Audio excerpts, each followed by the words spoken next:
Hello everyone. आज का ये जो वीडियो है FBPA forum of bank pensioners activist का मिस्टर जगत शुक्ला जी ने एक बहुत अच्छा लेटर लिखे। लेटर किसको लिखे चलिए देखते हैं। Shri Ashish Madhavrao More, joint secretary banking operation DFS New Delhi. उन्हीं को एक लेटर लिखे जॉइंट सेक्रेटरी डीएफएस को। क्या लिखे चलिए देखते हैं। रेस्पेक्टेड सर, नमस्कार। Flight of bank pensioners regarding के बारे में वो लिखे पहले। वो on behalf of 7,80,000 bank pensioners के बिहाफ पे उनको कन्वे कर रहे हैं best wishes for grand success of your new assignment. उनका जो नया असाइनमेंट अभी लिए हैं जॉइंट सेक्रेटरी, उसी के लिए उनको वो बेस्ट विशेस किए हैं। उसके बाद वो लिखे हैं पेंशनर्स जो हैं वो मोस्ट नेग्लेक्टेड हैं, ऑप्रेस्ड हैं, unfortunate class in banking whose pension objection and health security aspects have been kept in sine suspension mode since last 38 years।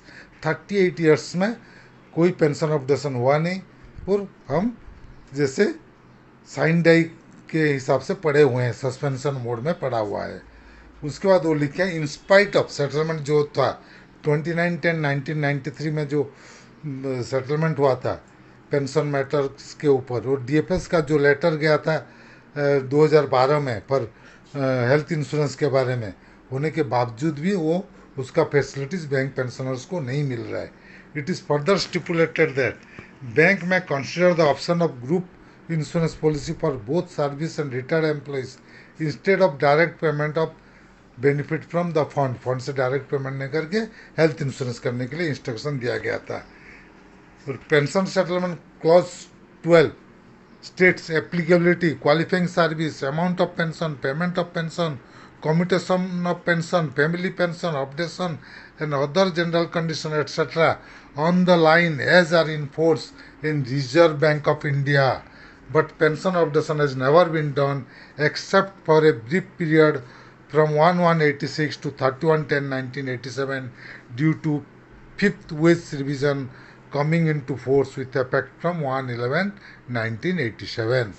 एक ही बार वो किए थे स्टार्टिंग के टाइम में, उसके बाद हुआ ही नहीं, वो भी शॉर्ट पीरियड के लिए 86 से 87 के बीच में जो लोग थे उन्हीं के लिए। इन आरबीआई पेंशन अपडेशन कितने कब का हो चुका है देखिए, 2003 में, 2019 में, 2023 में।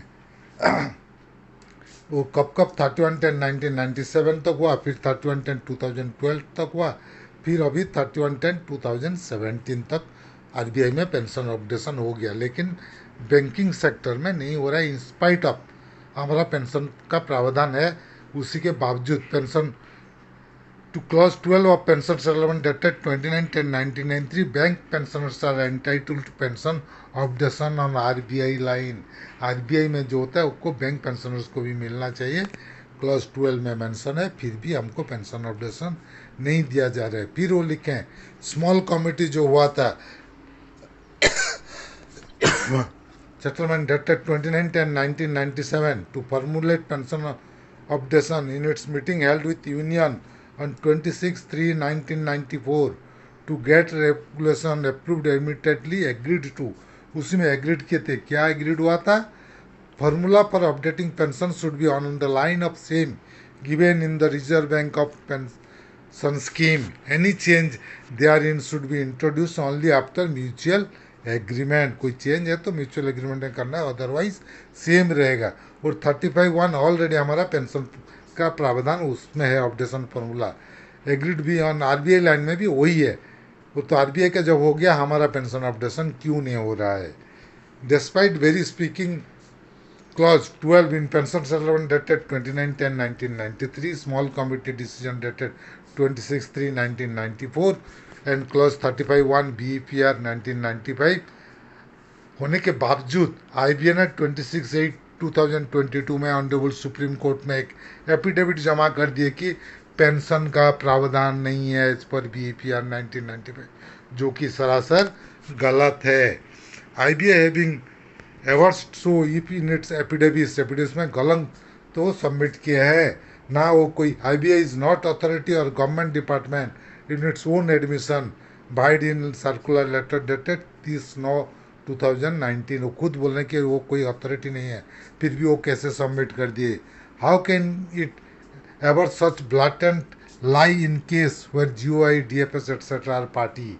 गवर्नमेंट का बिहाफ में वो कैसे इतना झूठ बोल के IBA ने सुप्रीम कोर्ट में सबमिट किए।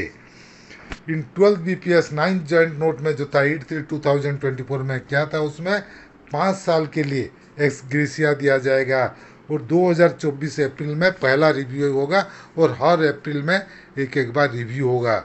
लेकिन वो रिव्यू ना 2024 अप्रैल 2024 में नहीं हुआ कि अप्रैल 2025 में भी रिव्यू नहीं किए। दैट्स क्यों रिव्यू रखा गया था, क्योंकि DA चेंज होते रहता है, DA चेंज होगा तो एक्सग्रेसिया भी चेंज होना चाहिए, इसलिए साल में एक बार रिव्यू रखा गया था। लेकिन उसको भी वो लोग इम्प्लीमेंट नहीं किए हैं। They have not reviewed the ex gratia amount due in April 2024 and April 2025. This way, settlement under IT Act is being plotted. उसके बाद सेटलमेंट में 8/3/2024 इंडेक्स ईयर जो था हमारा 1960 इज इक्वल टू 100 था, उसको ले आए कहाँ 2016 100 में क्या गया। लेकिन किसके लिए क्या गया, जो लोग रिटायर्ड किए हैं आफ्टर 1/11/2022, लेकिन उसका पहले जो लोग रिटायर्ड किए हैं उनके लिए वो पुराना ही चल रहा है, 1960 का इंडेक्स चल रहा है, और बाकी लोगों के लिए 2016। अगेन दो भाग में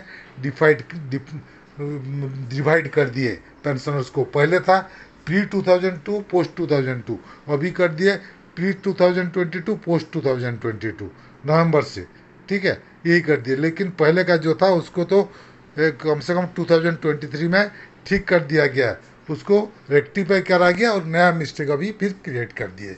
तो ये डिवाइड करना सरासर गलत है। पेंशन सबको एक जैसा DA मिलना चाहिए। जो लोग 1/11/2022 के बाद रिटायर किया उनके लिए अलग, बाकी लोगों के लिए अलग नहीं होना चाहिए। Next, in not sell detail क्या क्या demand, the following issue need your kind consideration and speedy decision. क्या क्या है चलिए वो देखते हैं। Following, first, pension updation on RBI line, ex gratia amount review due in April 2024, April 2025 as per clause 36 of settlement dated 8/3/2024, health insurance bank का cost में as per DFS advice letter dated 24/2/2012, uniform DA to pre and post November 2022 pensioners at index year 2016, सबका DA एक होना चाहिए। ये सब detail वो लिखें और उसके बाद वो सभी जो जो क्लॉज है उसी का डिटेल भी उधर भेजे हुए हैं। क्लॉज 12 का भी, स्मॉल कमिटी का भी, DFS का लेटर का भी, सभी का डिटेल वो नीचे फिर दिया गया है।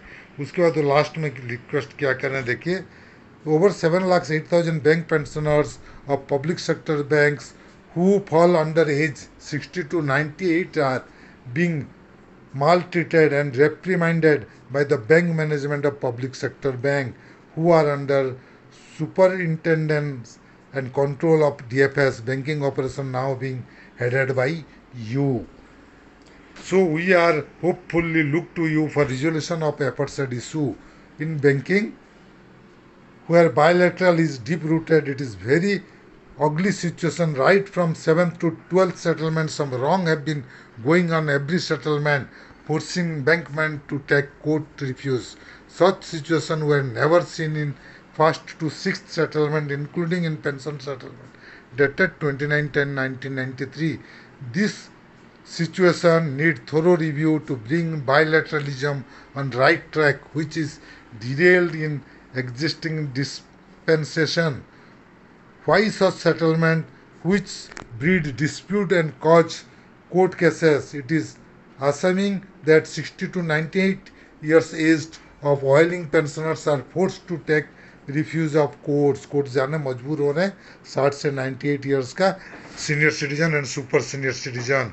Hope it gets your all out attention and all possible remedial steps are taken without any delay. Respectfully regards, Mr. J.N. Shukla, National Convener, dated 9/6/2025. उसके बाद उनका mobile number and email ID दिया गया है.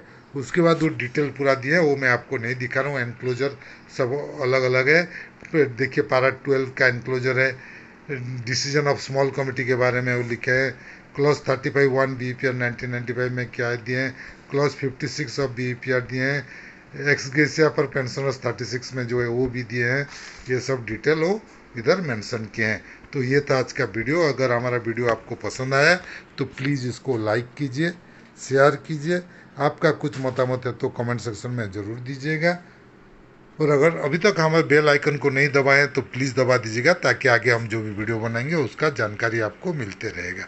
Team Amiya Kumar Mishra, thank you.